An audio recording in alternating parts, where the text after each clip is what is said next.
yes, it's another week of cocktails and conversations in 2 short months. This is the place that has become, quite simply, the most sophisticated sporting salon in the Western world. And you can enjoy it in any amount of time zones. Good evening, good afternoon, wherever you are, welcome.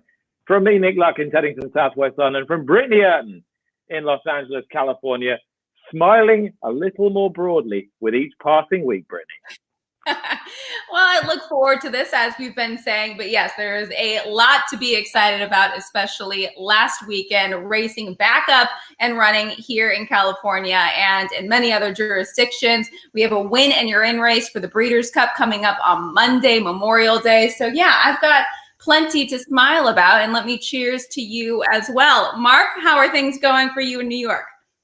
Things are going well. You know, all things considered, we're slowly but surely opening up. I think we have about 5 regions within New York State that, as of this past Friday, have been allowed to start reopening gradually. New York City, obviously, because we've been so badly hit, you know, it's going to be a little bit longer.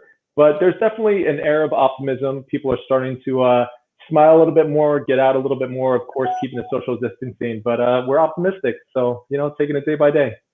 That's great. And Nick, we have some exciting stuff coming up today. And can we give the viewers a bit of an insight as to what and who they have to look forward to? Oh, we have a very special guest this week. I mean, keeping the standard up has been not difficult. It's been surprisingly straightforward, but the standard has been so high. We've had Mike Smith on the show. We've had Bob Baffert on the show. We've had Bo Derek. We had Eric last week, of course, and Bobby.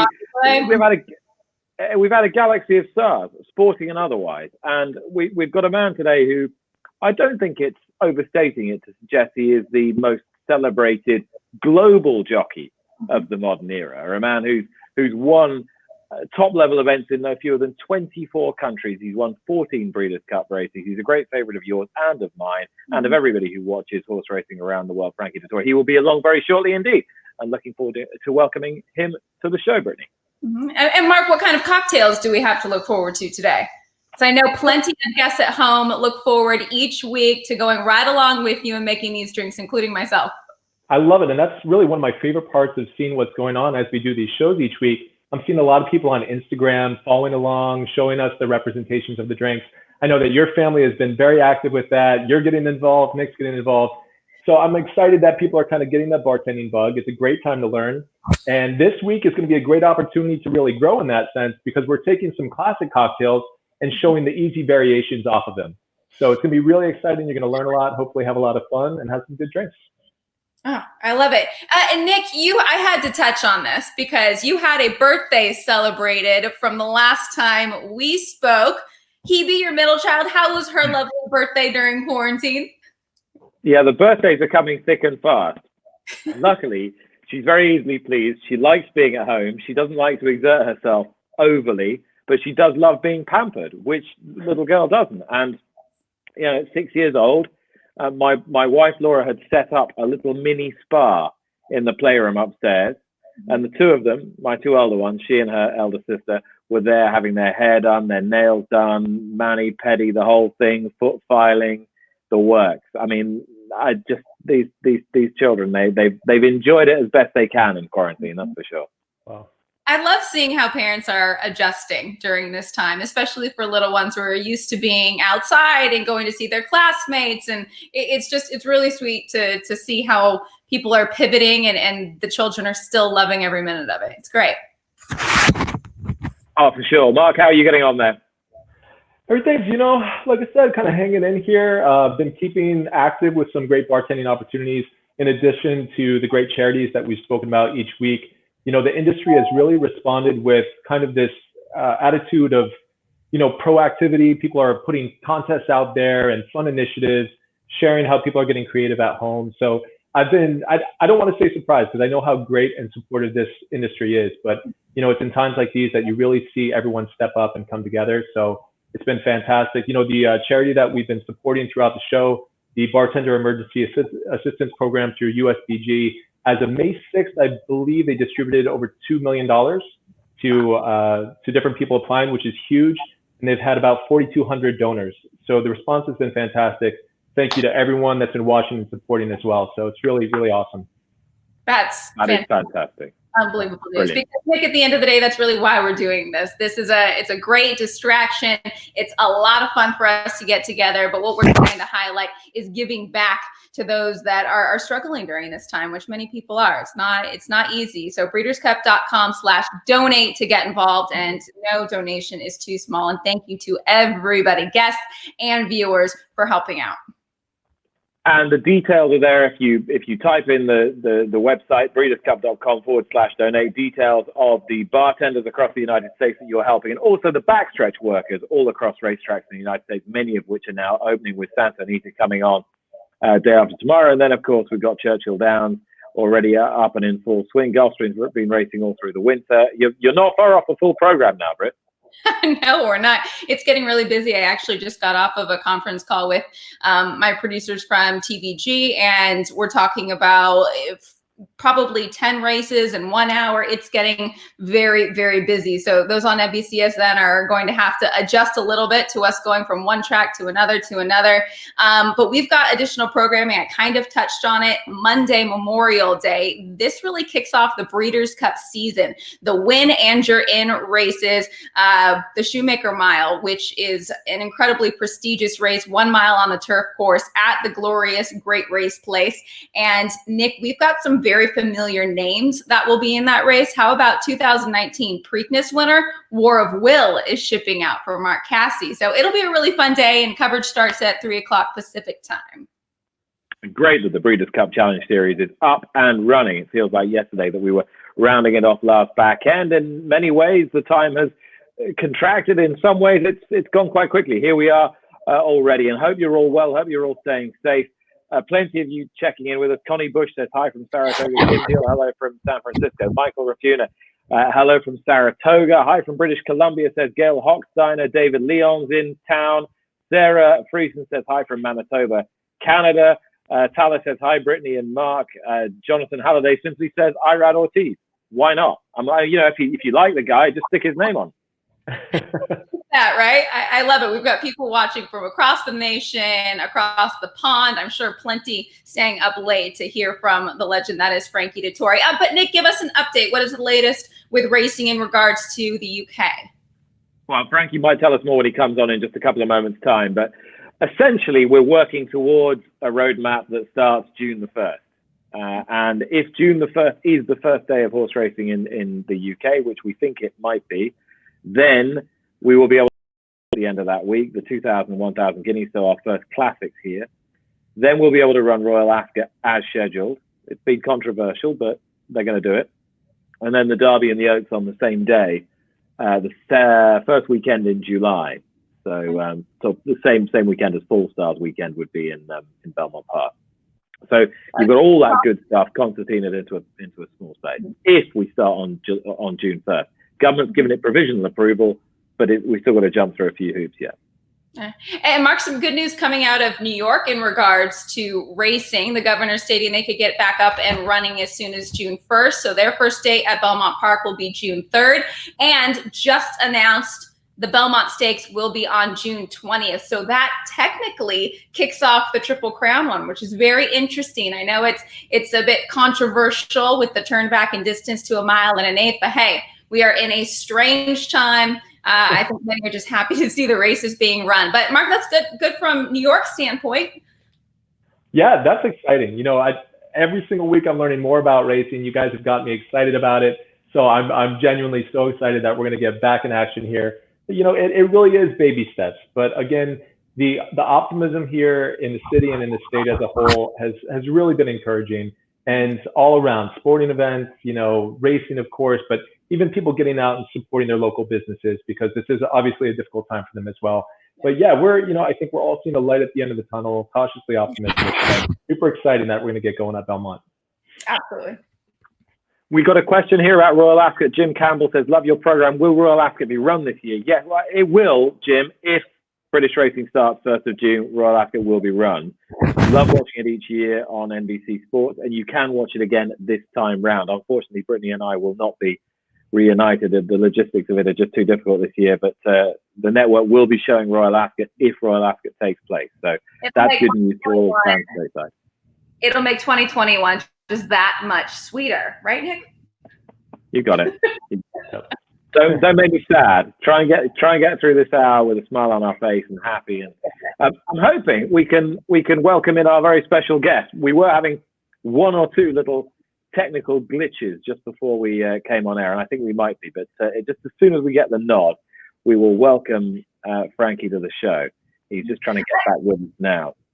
Nick, while we're waiting to get Frankie back up in here, I wanted to get your take on the Triple Crown season. We've got the Belmont June 20th, the Derby September 5th, the Preakness October 3rd. You covered your first Kentucky Derby just last year. What do you make of this series of races in this order? What do you think? I think it's great. Insofar as we still got a Triple Crown. It's not ideal. It's not ideal that the Belmont's not run at its traditional distance and it's not last, but what could you do? Kentucky went first and said we want to run September 5th, so everybody else had to slot in around it, and it seems to have worked. They've got consensus from the horsemen, they've got consensus from the broadcasters, they've got consensus from the different track groupings. That's pretty good going in these times, and it's not ideal, but I think we've just got to live with it. It's the year of the unusual Triple Crown. The year of the unusual, just in general. Yeah, exactly. I think our guest is ready. I believe we have him back. There he is. There he is. Mr. Frankie Dettori, good evening, sir. Thank you. I feel very happy that somebody else is keeping me company at this unearthly hour of the night here in the UK. You know, I've been struggling, actually. I was thinking, why did I get myself roped into this? But anyway, this helps. Okay, what are we on tonight? We're on the champagne tonight. Anyway, I thought because we're having such a good time, I thought, let's have some champagne. Anyway, by the way, if you can speak one at a time, because I find it very difficult to hear you guys. So whatever goes first. Okay, let's kick it off. Let's kick it off. First. 14-time Breeders' Cup winning rider, Mr. Frankie Dettori. You're looking good. You're looking fit. You're looking in great shape. How have you been feeling the last few weeks? Do you like my Al Capone hat? My Al Capone hat. I feel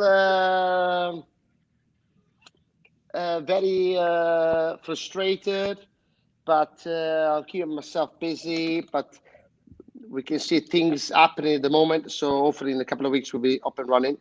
Never in my life none of us, we've been locked in our own house for 2 months. I'm lucky enough that I got lots of space, and I still have to go to track work in the mornings, but it's been very frustrating. I don't think I spend more than 3 days at home in my life. To spend now 2 months every day, I think I've fallen out with all my kids, and I think my wife wants to kill me as well. So it's become the norm at the moment. But now we've seen a bit of action. Obviously, France started, Germany, they're still racing the Gulf Stream. New York started in 1st of June. The virus, it looks like we got the grip on it. There is less deaths every day. Now, obviously, it started in China, but the first big boom of this virus was in my home city of Milan. So my mum's there; she's fine. Sisters and dad's okay, but I was in first hand to see what happened to my country, and then it all developed everywhere else, including the USA. It's a tragedy, but we, whoever thought in our lifetime we'll go through something like this. But anyways, as far as myself and my family, we're all well, and most of our friends are okay. And it looks like that in Europe, at least we are beating this horrible disease. Well, Frankie, that's great to hear that your family and friends are all doing well. For you, you're so used to traveling and being busy, as you said. I mean, how have you been spending the time? How have you and your family been keeping busy? Games of Monopoly, I think I saw on social media. But it was fun the first couple of weeks. Yeah, we had indoor badminton. We had the table tennis. I got a pool outside, but it was too cold to use it until like the last week. And then the novelty wore off. It's already so much Monopoly you can play, and so many creative dishes you can make for dinner. And we all, it's five of us, well, five kids, myself, my wife, and there's only so much you can tolerate each other. So we have some good days and bad days, and everybody's working on eggshells because we're sick and tired of seeing each other, and we just arguing over like stupid things like why you don't empty the dishwasher, or why you haven't cleaned up the kitchen, or why you haven't done this and that. So I think, like everybody else, the fuse is getting shorter and shorter, and try to about myself, try to keep a routine, and like I said, try to do little things. I wash my car about 6 times. Well, I never washed my car in my whole life. I think the last car I washed probably my dad when I was 8, and he gave me like $5 or something. So little things like that. But it's been difficult. But it's not just me. It's the whole world has been in the same position. So yeah, where we thought we had a mate 2 months ago, now you realize, wow, God, we got a lot to learn about our lives, about our family, about everybody, and including myself. So I've learned a lot about myself as well. Hey, Frankie, how much riding have you been able to do in the lockdown? Have you been going every morning? 4 times a week: Tuesday, Wednesday, Fridays, and Saturdays. That's John's most work mornings. It's great to get out of the house. Mm-hmm. It's funny. I had an interview today with some press guy on the phone, and he said, "You don't realize the thing I miss the most is have the freedom to go anywhere." Mm-hmm. I mean, we have a lockdown, but it's not been actually it's been severe enough, but. To be confined in your own house, able just to go to the stable or maybe the supermarket, and that's it.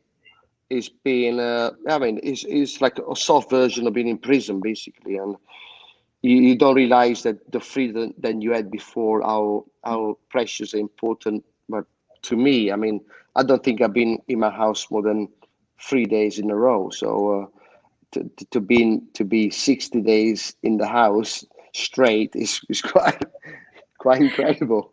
I think we were realizing how much we take for granted, like you said, being able to just go out of the house. When you are able to get out of the house and go to the morning works, I mean, what's the sentiment amongst everybody, amongst John Gosden and the other riders? I mean, is it a bit of a release for everybody to get out and work in the morning? Well, look, horses have to be fed. Mm-hmm. You have to exercise them. You can't lock them in a stable and forget about it. We have a responsibility, as we are the keepers. We are the guardians, and I'm talking about thoroughbreds, 350 years, but we as human beings, we've been partners with horses for thousands of years, so it's our duty to look after them. We can't just abandon them, and not just me, it's been a good tonic for my industry, that to be able to actually, in this terrible period, to be able to go and look after them, and first of all, it gives us pleasure to do so, and it gets us out of the house, and also we have responsibility to do so. They are bred and they're being looked after, obviously, for horse racing, but at the end of the day, they are a living creature. They are an animal, and it's a duty to look after them. And nothing gives me great pleasure to go in the morning to when I call it my horses, it's my stable horses. Actually, I don't own them. I'm just part of the team, but I feel like I own them because they're like my family. And for example, I did see Nabel this morning, and and I see her most of the mornings, and I haven't rode her this year yet, but she looks magnificent, and I can't wait to ride her. And we are talking now in the British Cup night. The Breeders' Cup is the breeders, the horse lovers. That's why we are talking tonight, because first and foremost, we all have the love of the animal. Of course, we race them, we competed with them, and we enjoy their beauty. But I don't think none of us are in this sport if you don't love the animal itself. And I'm blessed that when I wake up in the morning, I still have the excuse to go and see them, if that makes sense. No, very well said. It makes perfect sense. And it seems to me just the last 2 or 3 years, your appreciation for that has grown, really, especially with Enable. I've never heard you talk about a horse the way you talk about her. Is it just the ability, or is there just something about her that you've warmed to, or is it just how good she is? Well, like I said, first foremost, I say I love the animal. I love the horse. I love this. This why I went in. I started with a little pony myself. She was called Sylvia, and she was a Palomino pony, and she was my first love. And then so obviously the horses, the love with horses has been there all my life. And when I talk about the racehorse, the commercial, the horses that I rode in my life, the champions. Obviously, there is no one more than Enable, because she's probably touched my life more than any other horse, because she's been with me for so long. She's been with me for 3 years. In thoroughbred terms, is quite a lot, and she has taken to emotions that no other horse has. I'm gonna say, i.e., winning a classic like the Oaks, and my first King George, and then winning the first Arc, and then winning another Arc, and winning the British Cup in America. It's like we have embarked in this journey together, and she has taken me to heights of feeling, of emotions that perhaps no other horse has for that prolonged of time. Obviously, I've had some great victories with some other great champions, but to have this kind of horse, and fun enough, she's a girl, and fillies, they usually have together, and they're more about 3.5 lengths off the lead. And just ahead of sensitive touch than Magical, the who colts. right to the outside of her has Robert Bruce. And then it's Are we watching the race now? on the inside. Yeah, well, comes this Arlo. is So they continue up the back stretch, and it's been Glorious Empire all the way so far. Channel Maker is second, High Happy is third. Meanwhile, Enable at this stage of the race is 7th, and she's 3 lengths off the lead, running in behind horses, moving for the far turn. Let's see where she goes from here. Around the turn they go, and High Happy has taken the lead. Yeah. Hunting Horn is Frankie, second. what were you Frankie thinking right now? Dettori brings Enable to the outside of them, and here she comes up for the lead as they come to the top of the stretch. Magical's moving with her.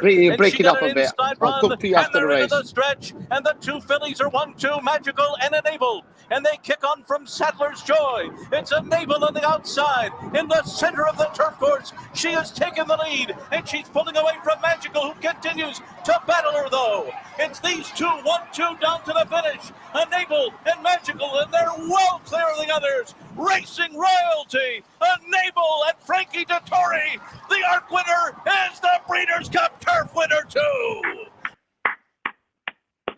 Epic. Yeah, cheers for that. Yeah. I like that. Right. Enable. Never been done before, but can you? I like when he said. I like when he said the queen of the turf, and she surely is. She's the queen of the turf. And you know, the thing I loved about that race is that you know, you'd seen more brilliant performances, but she had to be so brave in horrible conditions, and you were pestered all the way around. They never left you alone because they knew you were the one they had to beat. And she just, it's the horses who can still win when it gets difficult like that are the great. Yeah, I mean, obviously the race you just saw, that was amazing. Obviously, you know what were really, I think she'll always be remembered for the King George. I mean, to me was probably the hardest race I been in the championship race, and you know she actually surprised me because everything went wrong. She still managed to win, and you know what. You know, first of all, I got to say, amazingly that, you know, after all this bad period that we have at the moment, we have something to look forward to. And even we have to, you know, we have one more chance to see her again. I mean, whoever thought that a champion like her status to still be in training as a 6-year-old, and to have one more crack at the elusive arc that we tried last year, and who knows, you know, who knows that she might not have a swan song in Keeneland in the Breeders' Cup. You know, she's been there before. We know she can travel, and you know, if touch wood, if everything goes well, you know, it could be an amazing farewell for all of us. You know, I really wish that could happen and could be the amazing Hollywood fairy tale. Wow. You can see the smiles that. Let's have a drink of that. Yeah, let's have a drink. To go out like that. Cheers. You can see the smiles she brings to. I know we have to make a drink, right? Are we up next to make a drink? Let's make a drink in honor of this possibility, Mark Tubridy, that all four of us could be at Churchill Downs at Keeneland even. Yeah. Churchill Downs first in September, but at Keeneland this fall for the Breeders' Cup, and Enable could win the Breeders' Cup turf. That sounds good. Yeah. Put it out into the universe and just hope that it happens. But yeah, super excited. We are going to be making one of my favorite drinks. Sorry, Frankie, what was that? I mean, you guys, you're breaking up, but you know what? What we have going is like, if fingers crossed she has a great season, and we know she can travel. Keeneland is not far from Churchill. We get the same weather. She goes on any ground, so you know, who knows? There is a possibility, and you know, let's the dream live on. You know, that's what the Breeders' Cup is all about. You know, dreams and fantastic races. Yeah, that's what racing is all about. Mark, with that, we'll cheers to the dream. Frankie, you're not going anywhere. Yeah, so, and this drink that we're making may make you dream even while you're awake, and I'll explain why. It's a potent one. But we're going to be making a French 76, which is actually a variation on the classic French 75 cocktail, which dates back to World War I. So last week we were talking about Harry McElhone. He was a legendary barman. He was the owner of Harry's New York Bar in Paris. Mm-hmm. And it's said that Harry was one of the first people that really had a written recipe for the French 75. That being said, the drink did evolve somewhat over time. I know many people know that at one point it was made with cognac. That's still a little bit of a point of contention. It also called for different liqueurs at different times. But the recipe that we've all sort of agreed upon at this point is gin, lemon juice, simple syrup, and champagne. Now, the combination of gin and champagne, which is pretty potent, was said to have the same kickback as the French 75 millimeter artillery gun from World War I. And that's where the name came from. Wow. So the drink can actually be made with a number of base spirits. And what you'll notice is as we change that base spirit, the little number in the name changes as well.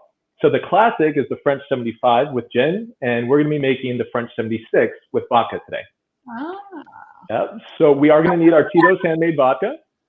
We'll need some fresh lemon juice. I'm always singing the praises of fresh citrus juices. Want to do that day of, if possible. We're going to need some simple syrup. As I mentioned, almost every week, we use this in so many cocktails. It's a great ingredient to have on home in your hands. It's a simple combination of equal parts sugar and water. And of course, to take it to that next level, I know Frankie's got some on hand. We're going to need some champagne as well. All right, guys, we are going to be shaking this cocktail. We want our cocktail shaker. I think we might have a host or a hostess here that has a new cocktail shaker. I don't know if you have it around. Look at that. Beautiful. I upgraded. I don't have martini glasses, but I've got a shaker. Wait, baby steps, baby steps. But we're going to put that to use later on with the Gold Rush cocktail we're making. Perfect. But in the meantime, for our French 76, we're going to want either a champagne flute or actually like a coupe glass. Works very nicely for this as well. Okay, so we are going to begin, as we do with most kind of sour-based recipes here. We're going to start with our sour ingredient, the fresh lemon juice.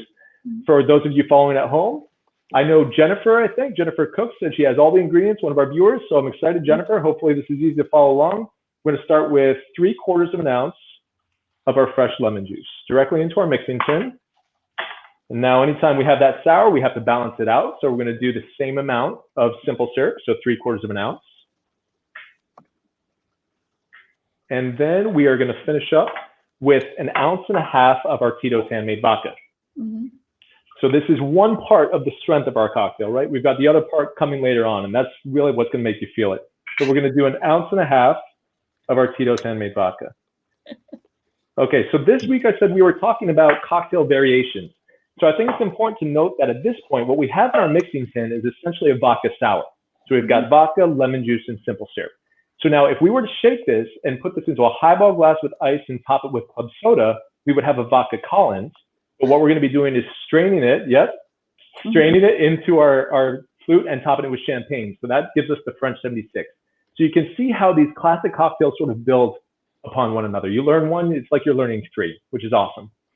I basically have a bar in my apartment now, thanks to you, Mark. You know what? I take that as a huge compliment and a source of pride. We're going to put it to good use in the coming weeks. Wonderful. So let's go ahead and add some ice to our cocktail shaker. And we're going to give this a good shake. Nick, make sure you're watching. Out. All right.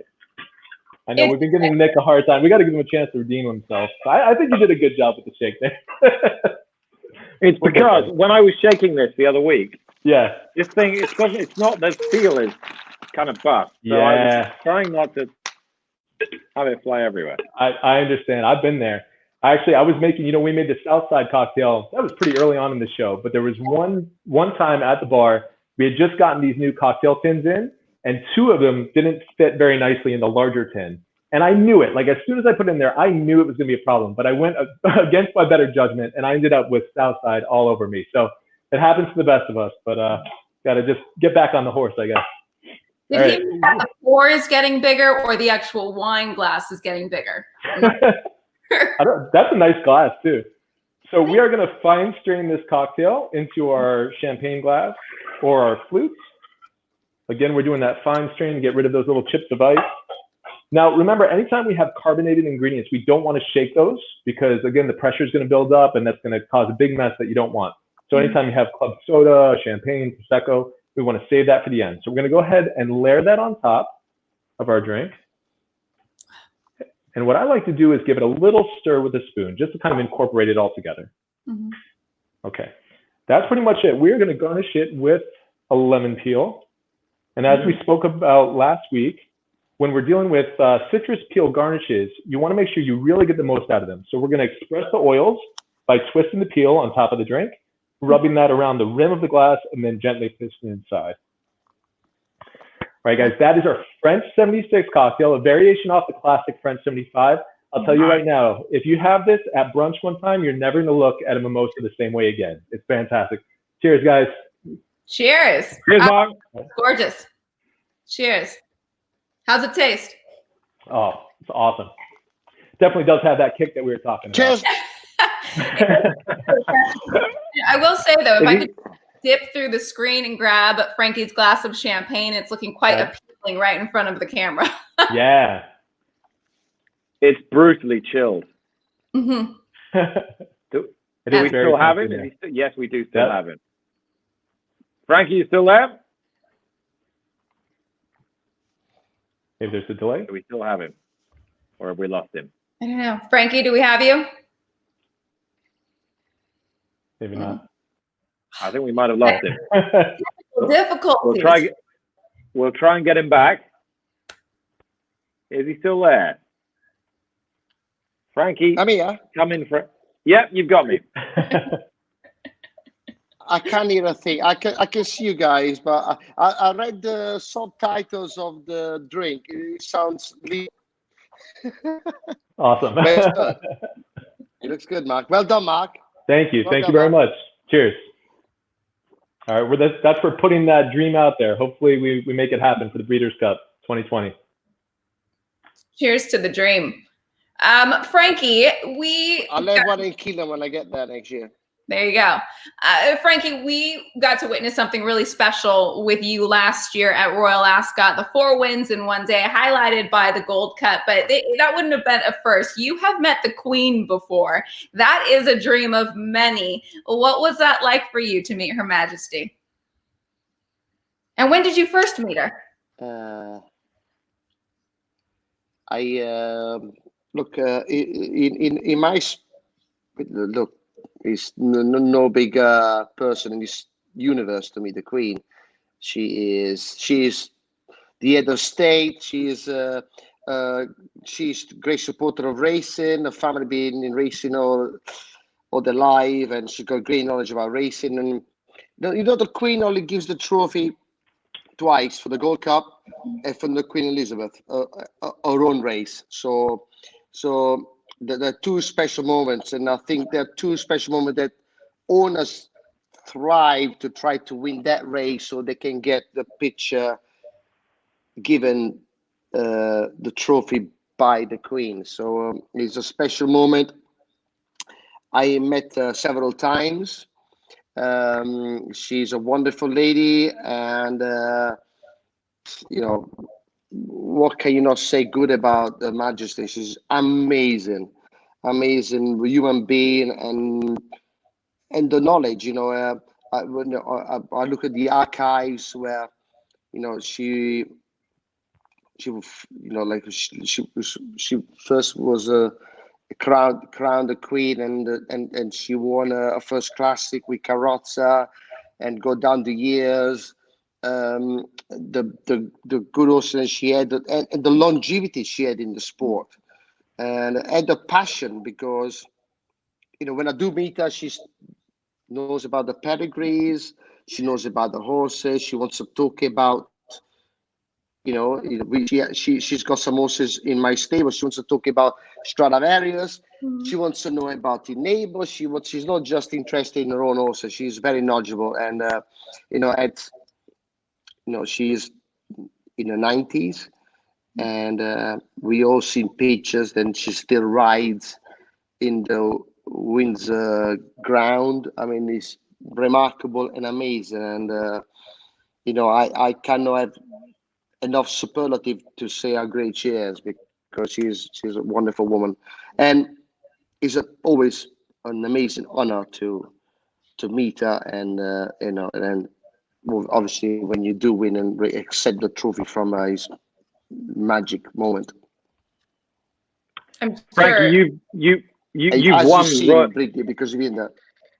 Yeah, I mean you've won Royal Ascot races for the Queen. I remember you winning on Phantom Gold all those years ago, back in '95, and winners since then. How do you think Royal Ascot will be as an experience for you this year if it takes place? No crowds, no royal procession, a very different experience. Will you be able to get yourself up for an event without that kind of charged atmosphere to feed off? Funny enough, Nick, I was talking today, but like I said, I was just doing an interview with a press guy, and it will affect people different ways. To me, it's still my job. It's still what I do. But I'm not gonna lie to you. I need the crowd to feed off. I need the buzz. I need to feel wanted. I need to feel people behind me, and like you saw last year, Britney, when the crowd gets behind me, I get in this bubble and this mode that is unexplainable, and then I'm sort of person that I probably need that lift. He's massive. He could And jump. it will probably it will probably it'd be a different story. And it'd be a very weird, very surreal. It was a remarkable atmosphere last year. I mean, Nick and I got a front row seat to it, and the zone that you were in that day. And I was reading, it had been since 1965 that anybody had won 4 wins in one day at Royal Alaska. That was Lester Piggott. And so the crowd was so, and they always are, but so behind you. When you come into that winner's enclosure and do your flying dismount, which we have to talk about because many people don't know the story behind the flying dismount. It has to thrill you, but at the same time, how exhausting, I'll be honest, how exhausting is it to do all the media interviews afterwards and be on this high and then have to go and ride again? Do you feel, and Nick's shaking his head like you're not exhausted, but you were having to do a lot of press after that. Listen, Britney, when I speak to you, it's never a chore. Don't you worry about that. Listen, it's part and parcel of of the adrenaline. It keeps you going, and even but you were there as well, and Nick, you were there. Those days don't come often, and even I was overwhelmed, and I was walking on air, and I, 70,000 people there. They were all behind me. They were all floating on air like I was, and it was incredible. And it's very hard to explain to words what it feels like. And that is what that's why I wake up in the morning and try to do. And and those kind of days is what promotes my sport, and what's made people turn heads and say, "Wow, that's an amazing sport. That's just something great." Like the Sydney athletes when she won the British Cup Classic. I remember when I wasn't riding in the race, and I rode the race before, and I ran to the winners by the winning post just to watch her.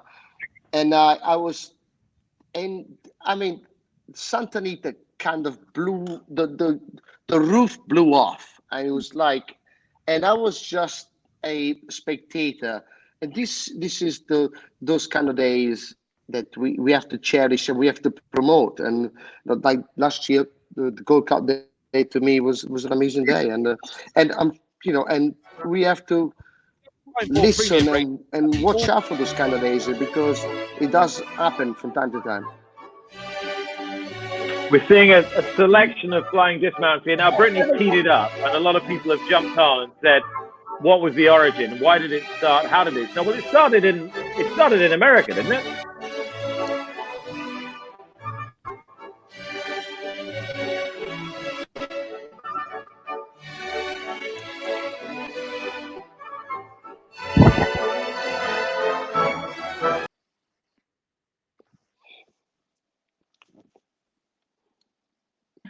Watch the flying dismount all the time. But yes, Frankie, where did the flying start? So basically, I had 4 winters as a teenager in Santa Anita or Hollywood Park, and one of my greatest heroes was Angel Cordero Jr.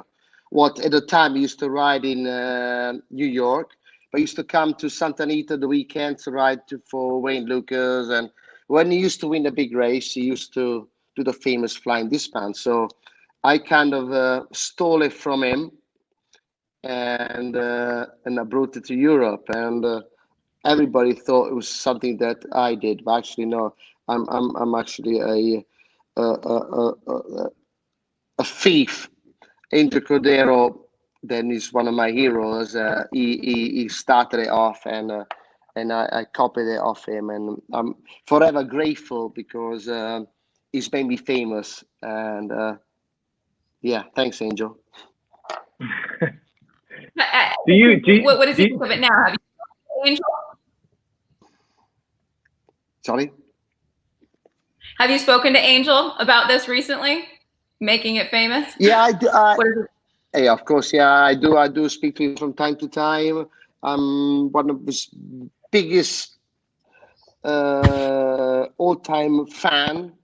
I still shaking the knees when I meet him. I stayed in his house. He's a wonderful man, wonderful human being, an amazing rider, and I've learned so much of him. I used to, try to copy his style, and everybody's gonna have figureheads, idols to follow, and he was definitely one of those. And I love him so much because he's such a nice man. And we're just going back to the flying dismount and everything. You're such an expressive personality. We were talking about the crowds and whatnot. And one thing you do love to do is to share the moment with people. Social distancing is not made for Frankie Dettori. There is no one who's been left unkissed by Frankie on a race course, especially when you've had winners. I mean, Bo Derek was on this show 2 weeks ago, and she still remembers it from Ravens Pass.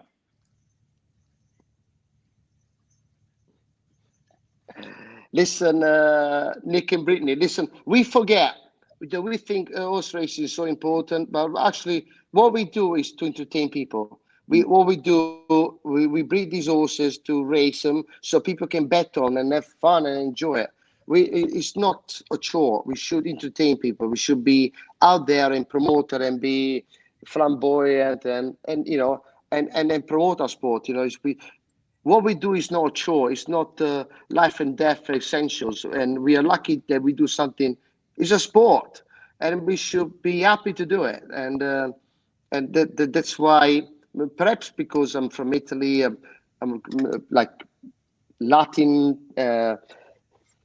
origins, Mediterraneans. We are willing to feel our emotions or share our emotions, and but that's, I think, a lot more people should do so, because we are an entertainment sport, and we should entertain I get people. to present some trophies usually during the 2 days of racing, and it's great. The excitement, it's so thrilling. My favorite, of course, was being kissed by Frankie Dettori. Frankie Dettori celebrating with Bo Derek, and in typical style Straight in. of Frankie Dettori, he's not bashful. Frankie Dettori won the Breeders' Cup Classic and jumped off. I got a great big kiss on the lips. It was fantastic.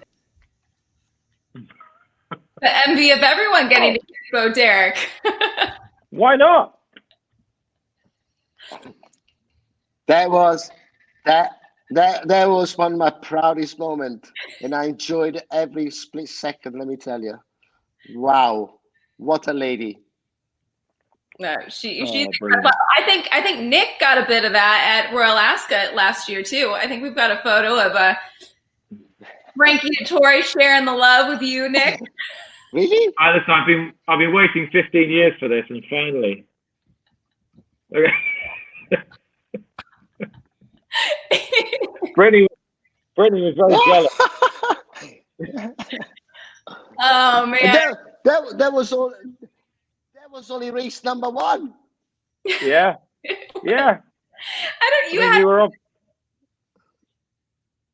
You hadn't even started riding that day. Epic day. You make the sport so much fun, Frankie. You really do. Great. I miss you guys, and I can't believe it. And it's like 11 months ago this day, then we were at Ascot. So it's been hard times, but let's get back and get this sport going again. Mm-hmm. Hey, there's a question here, just like so many questions about so many great horses you've ridden, and asking you to put them all in order. And it's a Breeders' Cup show, and I remember being, I don't want to make you feel old, but I remember being still at school when Barathea won the 1994 Breeders' Cup Mile, and you were a young guy, young jockey making your way in the world. How big a deal was it to win a Breeders' Cup race when you were, still like late teens, early 20s? On a horse like that? When I was a kid, it was my dream, basically. The thing is, because I had, a little bit of background in America. I did my apprenticeship or my young riding learning in America. So, and I took great pride of trying to. It'll be like a little bit like the rock stars in England. They want to try to break in America, and so I felt kind of that way. I just didn't want to be pigeonholed like a European rider. I wanted to be known in America as well. So that was my big breakthrough, actually, and then it snowballed out of that. And look. America is a big country. is a hard place to break, and for so many things, for trust, the way you ride, the confidence. The American tracks are not easy.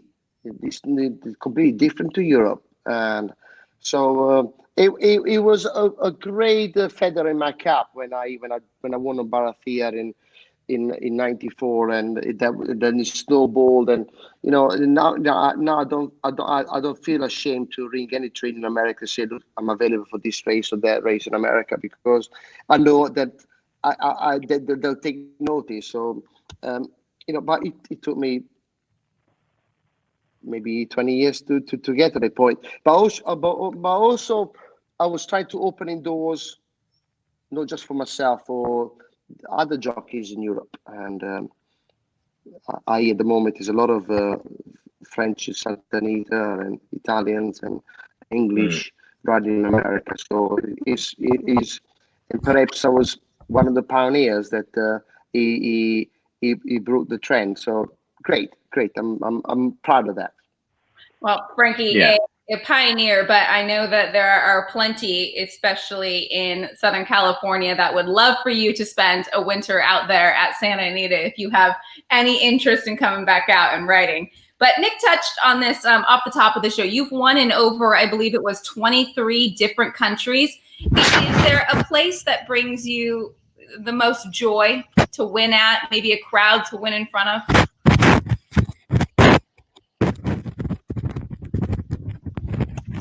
Well, we're talking about tracks or countries? Countries. Well, obviously, I started. I'm Italian. I started in Italy. I couldn't see anywhere but Italy when I was a kid. Obviously, my dad was my hero, But then I didn't realize it's a great big wide world outside Italy. And then I came to England, and I learned the history of English racing, and the thoroughbred was made in England. The Epsom Derby is probably the most famous race in the world.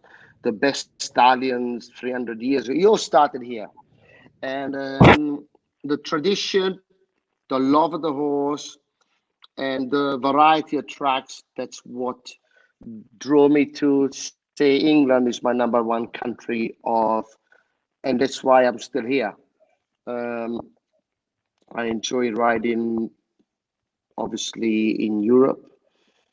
Obviously, I do love Longchamp for the main reason. It's also a beautiful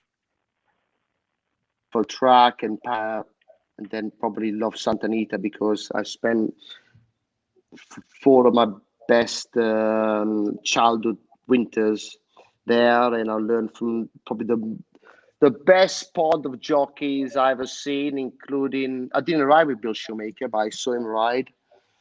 Obviously, was left Feet. It was Eddie DeLucy. It was Chris McCarron. It was Gary Stevens. Patrick Valenzuela. I probably missed another 10.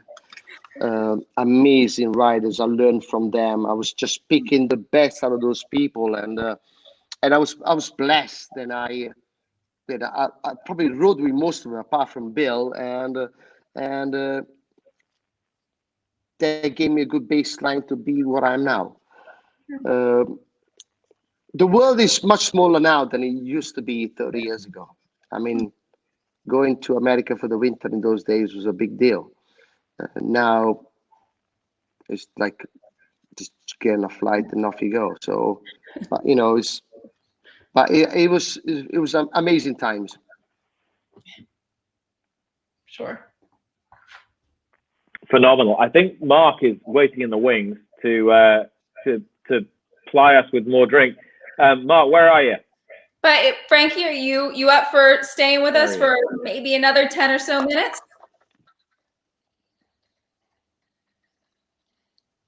He's made it this far. I mean, I feel like we have so many fan questions too to throw in there. It's just, an hour's not enough time to spend with Frankie Dettori.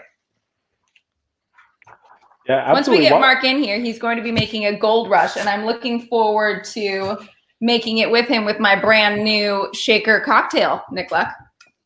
That look at that. Awesome. Mm-hmm. That looks awesome. So ready to go, yeah. When did you get that, Britt? Today? Today, yeah. So some in Los Angeles, some stores are reopening for curbside pickup. So I figured no better day than today to get my shaker, which is ready for you, Mark. Fantastic. Yeah, the Gold Rush cocktail, just like the Paper Plane that we made a few weeks back, is among that category of modern classics. So these are drinks that are really popular throughout the world now, even though they were just created a short time ago. So the Paper Plane we already did. The Gold Rush was created by T.J. Siegel at the legendary New York City bar Milk and Honey. So Milk and Honey was really at the forefront of the cocktail renaissance that we're all now enjoying throughout the world. So we have a lot to thank them for. The cocktail is a simple combination, 3 ingredients of bourbon, lemon juice, and honey syrup. Now you can see that as a variation on the whiskey sour, but if you subbed gin in for the whiskey, you would have another classic cocktail, which is the bee's knees. So again, all of these little moving parts that kind of simplify the canon of cocktails. You can see the relationships between them. But to make our Gold Rush, we'll go through the checklist here, Brittany. We're going to need some bourbon. I know you've got that on hand. Ready to go, check. I had to buy one because there was no way I was going to open up that special bottle from Breeders'. Yeah, no, neither am I. And look, Nick is ready as well. Do you have the other ingredients as well? I'm not opening it. It's just a prop. You crack on, man. All right. So we are going to need some fresh lemon juice or just a lemon on hand if you have it. Got it in my Keeneland glass. All right, fantastic. And we're going to need some honey syrup. So 3 ingredients, nice and simple. Again, honey syrup is just honey that's been diluted with some hot water. The reason why we're doing that is that the honey in its pure form is too thick. So it'll stick to, the mixing tin and the ice, and it's not going to mix properly with the other ingredients. So we always want to dilute that honey a little bit. We're going to be shaking this cocktail. So again, we're going to need our cocktail shaker. This drink is typically served in some sort of rock glass. I think you have a fancy one there. I do. I've got a Breeders' Cup World Championships Keeneland. I am all decked out. See, you've got me beat there. Where we should hopefully see Enable and Frankie Dettori. Yes.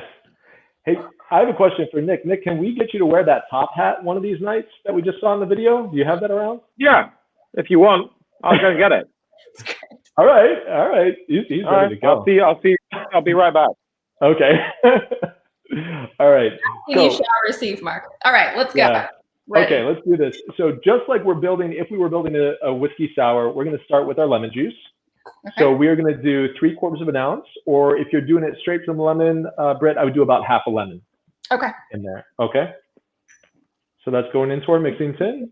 3/4. All right. Okay. And now we're going to balance that out with our honey syrup. How much honey syrup? Same? Same amount, 3/4. Yep. Okay. Got it. And then we are going to do 2 ounces of Maker's Mark bourbon. For those people that have been watching the show every week, I keep talking about this golden ratio of sours. 2-part spirit to 3/4 part sour and 3/4 part sweet. This is another great example. Sometimes, you'll adjust the sweetness or the sourness to your personal taste, but this is a great starting point as you're experimenting with those types of drinks. So Okay. 2 ounces. Whew. Britt is ahead of me. I got to catch up. Oh, I'll admit I haven't yet acquired the taste necessarily for whiskey. So Okay. this is going to be new for me, but I thought I'd give it a shot. Oh, Nick, Yeah. you are a gentleman scholar. I didn't think he was going to be ready with That's that. better. You really, you did well there, Nick. We should do a tuxedo night. Maybe we should have like a virtual prom. That's better. That's better. Yeah. All right. So, Brittany, that's one of the beauties of cocktails. We take things that we think we may not necessarily like, and we put it in the context of a mixture that's very well balanced, and we can slowly kind of acquire a taste for them. So it's very much the same as food. I don't like olives, but in a really nice sauce, I can kind of grow to appreciate them a little bit more. So that's a big part of what we're doing with cocktails, is trying to find the right balance to expand people's palates. Okay, so I can't take him seriously with that. Right.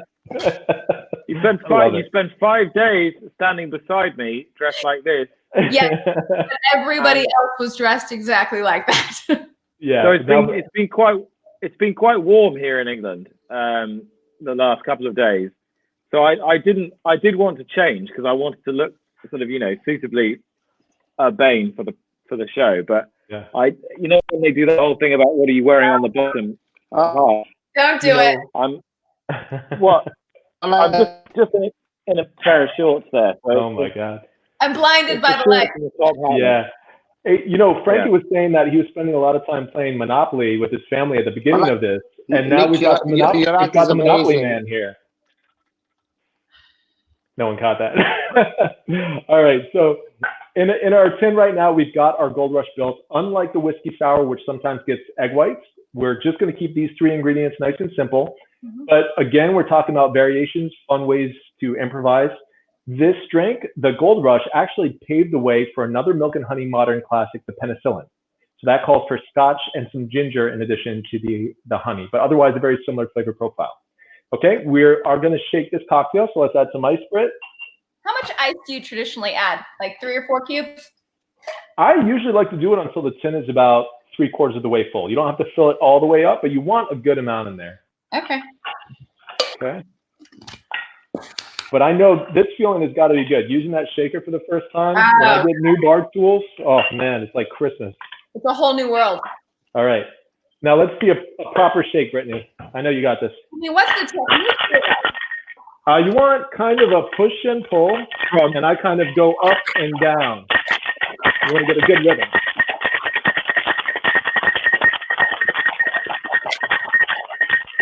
About as good as me. Yeah. Easy. All right. Okay. Now we are going to strain this into our rocks glass. Traditionally, this drink actually called for a large ice cube, but if you don't have that, feel free to use some smaller ice cubes.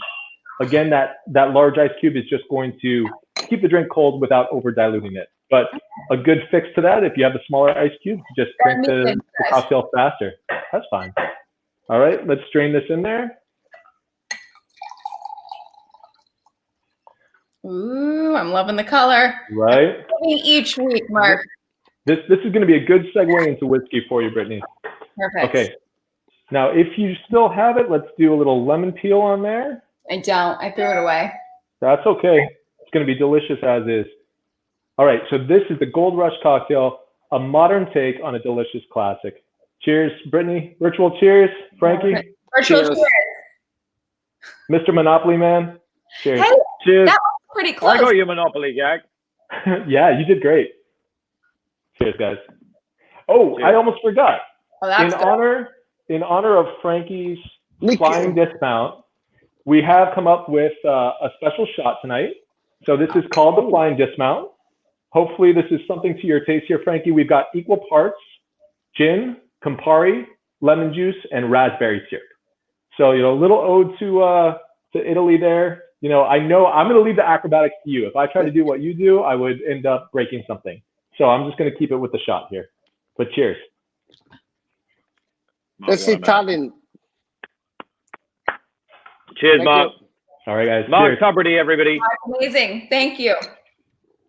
Mark, we'll see you Wow. again next time. Thanks so much. Mark Tubridy, the mixologist from the 21 Club. And Amazing. I've said so many times, I'll say it again, this is the only show in the world where you find out what the difference is between a bartender and a mixologist. It's the truth. One thing we always showcase on this show is the finest talent from across this industry and as many others as we can. And we've got the man himself tonight, Frankie Dettori. Frankie, we won't keep you too much longer, but so many questions have come in, so many questions about some of the great horses you've ridden, some wonderful experiences, and quite a few experiences that might not have been so wonderful. I have to ask you about, I've got to do it. I have to ask you about Swain.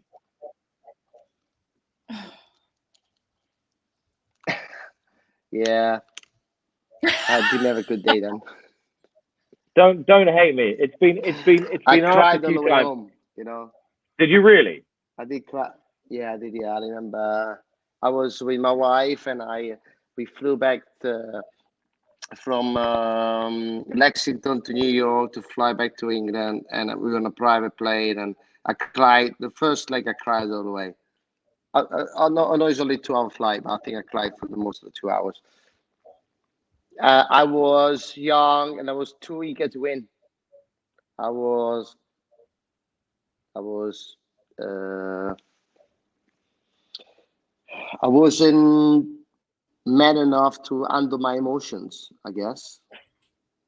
And then I got the occasion got to me. You know, I'm the first one to say it, and I made a mistake, and I lost it. I'm still a human being. And it was an amazing I horse race should have. with two fantastic horses in front of you as well. And it almost was the next few years when you kept winning races. You know why it was. Silver Cham was a great horse. I was trying not to challenge him close to him, and then once I couldn't pass him, I panicked, and I was whipping my horse too many times with my left. The horse drifted right, and I lost the race. Simple as that. The dull occasion got to me. I think I was trying too hard. And I was, the thing is, for a European horse to try to crack the classic was a big hoodoo. Yeah. And it's still up to this day. No European horse won the Kentucky Derby, and I was a young kid. I wasn't that young, but I was young enough. And I guess at the last, I just couldn't. Just the emotion took over, and the people said that I would have still got beaten, but in my heart of heart, I left. It's one thing in my lost career that I would say that I made a mistake. By the way, thank God Raymond Sparks came along and put that straight. Well, Frankie, from that, do you handle losses differently now because of that experience?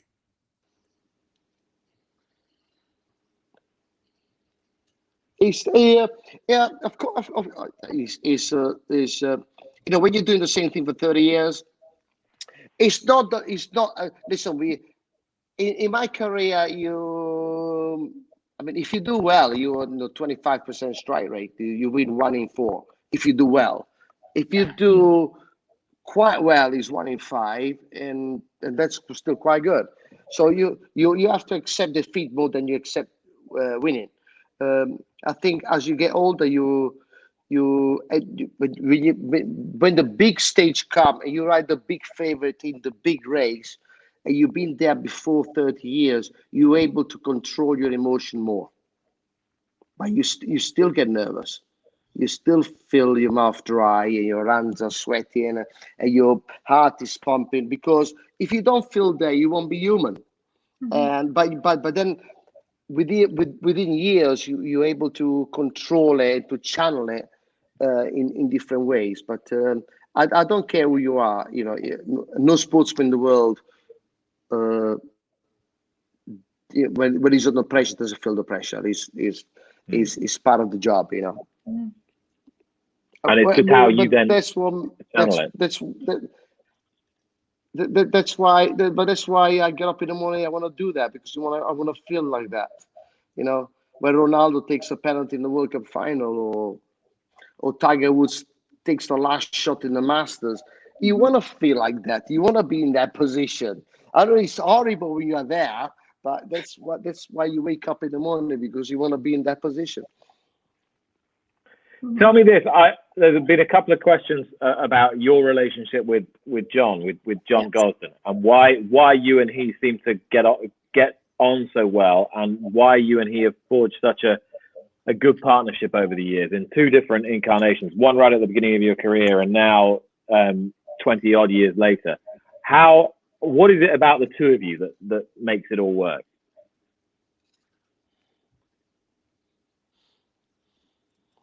Are we talking? Sorry, you were breaking up. Are you talking about John Gosden? Yeah. Yeah. Nick. Yeah. The thing is, like in all walks of life, in a sporting event, you have some partnerships and they click. When I talk about America, it would be the classic example like Bill Shoemaker and Charlie Whittingham. And it must be hundreds of examples in America. In England, we have to say when Stevie Coulter was writing for Henry Cecil, Walter Swinburne when he wrote for Michael Stout. And there is partnership around the world in sportsmen and teamwork that things work. And I don't know what it is with John. He, first of all, he's a great human being, and he used to be my father figure when I was young, but now that I'm nearly 50, I don't think I can call him my father figure anymore. He's more like my buddy, and he understands me, and I think it's like going to the tailor. He trains the horses to fit my riding. You know, when I ride his horse, like I can fit in his. It's like, and he probably feels the same about me. He probably trained the horses to fit my suit. You know, we have this amazing relationship. It's all about a lot about trust. I'm the last link on the chain. John is an amazing person to train his staff. He treats everybody equal, from the gardener to the guy who drives the tractor to the best work rider to myself. He takes everybody's opinion, and like every best team, you need a leader, and John is an amazing leader, and I just fit in the chain perfect. And I don't know what the secret is, but I really, really, really enjoy working for him, and I probably give him some sleepless nights because I'm quite difficult to handle, but it's been a fantastic time with him at the moment. So a sensational partnership between the two of you. Nick, go ahead. No, I was just going to say, are you really that difficult to handle now as a stable jockey? Are you that difficult to handle? No. I mean, I probably don't go as clubbing as much as I used to, but I try to keep my my time to work pretty precise and try not to be late. And look, I'm a little bit more older and wiser, but I still have a very fiery character inside me. So John is very good to control that. I.e., when I'm too high, he gives me a kick on the backside, or just gives me a couple of sharp words to bring me back down. Or where I'm having a bit of a bad run, he's guy that he puts around arm around me and it gives me my confidence back. So he knows it. He knows exactly how to play me. I mean, he probably anyone, he knows exactly how to get under my skin, and you know, he's got me in his palm of his hand. You know, he you know, but what is that's what great football managers or team players are. You know, he knows when to get the best out of me, and a lot of times I turn around when we do something good together and say, oh wow, you really got me there, you know, and you know, I got to take my, you know, but great, you know, I wish may long continue this because, you know, he's an amazing person. I like you saying that. May we long continue this. Frankie, how sick are you of the question involving retirement? How long you have left? When is it going to be the final ride? How tired are you of being asked that question? Britney, let me tell you, right? So this was like a mini taste of retiring this last 2 months, and there is no effing way I'm retiring. I don't want to stay at home at all. There is no way you're gonna keep me at home. Let me tell you. Wow, if this what retirement is, not for me, man. I'm gonna carry on. You're gonna get me a wheelchair or Zimmer frame. I'm gonna still get on a horse. No way. You're gonna put up with me for another few years. That's the news we wanted to hear, Frankie. Right, Nick? Oh, for sure. But it's the weird. It's funny how I've watched your whole mindset on this change in the last sort of 3 or 4 years. Now, obviously, you've got amazing horses to ride, and you've had amazing horses to ride, but you are sort of, everyone is as old as they feel, and you know, it's a state of mind thing. If Piggott 20 years ago could go on to his late 50s, theoretically, with people younger, fitter, stronger, look after themselves better, put better food in their body, you don't smoke anymore. Do you know what I mean? It's like, why couldn't you go on? Listen, I'm looking at Mike Smith, and look, he's one of my heroes. I thought, well, as long as Mike keeps going, I'm going to keep going. And God bless him. He's an amazing sportsman. He's so fit. And like you say, you know, if your mind wants it and your body can put something there, why not? Why not? There is, I mean, the thing is, when I first started, 50 was the magical age. Now 50 is like, 50 what? I mean, it's like, how many jockeys now that are over 50? It's like a lot.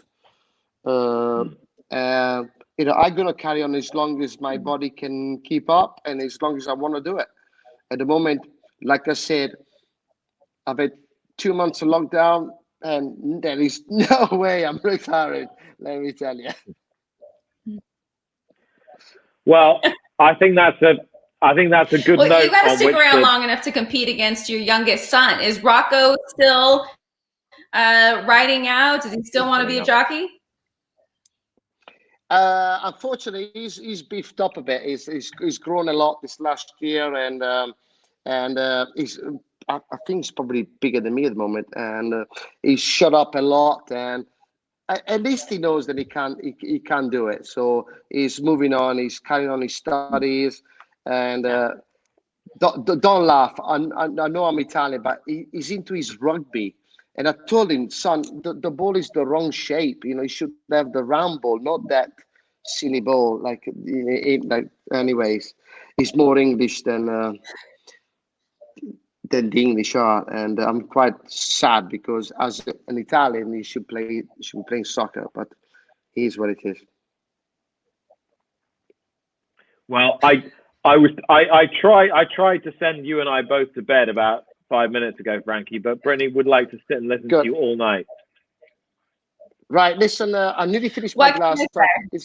Cheers to everyone, and hopefully we'll see you in Keelan in not too long.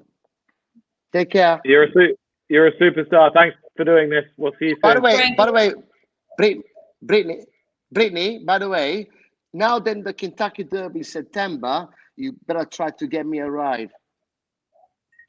Hey, I'll talk with my dad if we might have any horses. I'll work my magic. Good. Bye. Bye, Nick. Bye, Britney. Take care. Cheers, Frank. Frankie Dettori, ladies and gentlemen, our 8th and